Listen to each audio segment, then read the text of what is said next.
हमरा से काहे बतैले नहीं, पहले जवान ठीक कइले नहीं। ओकर जननी ना दिल दोसे लागल रहे। हमर छोटका भाई रात भर जागल रहे। प्यार में तोरा पागल रहे।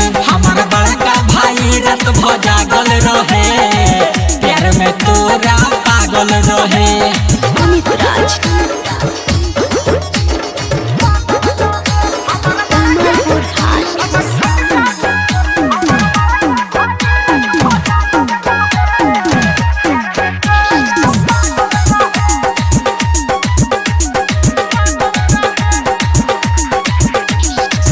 एगो से न मन भरे कोई गो खइबे। छोटका भाई से कमार करवइबे। एगो से न मन भरे कोई गो खइबे। बड़का भाई से कमार करवइबे। तोरा चक्कर में घरवा से भागल रहे। हमारे छोटका भाई रात भर जागल रहे। प्यार में तोरा पागल रहे। हमारा बड़का भाई रात भर जागल रहे। प्यार में तोरा पागल रहे। अमित राज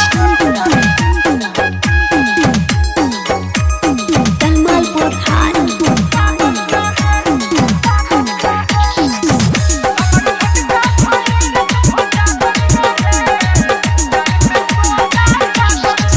तोर चरितर जे जान जाई।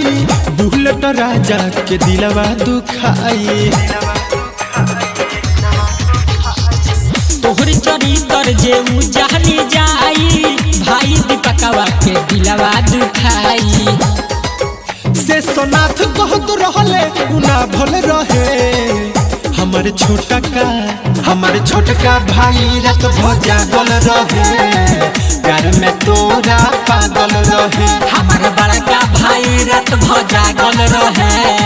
प्यार में तोरा पागल रहे। हमरा से काहे बतैले नहीं, कइले जवान ठीक कइले नहीं।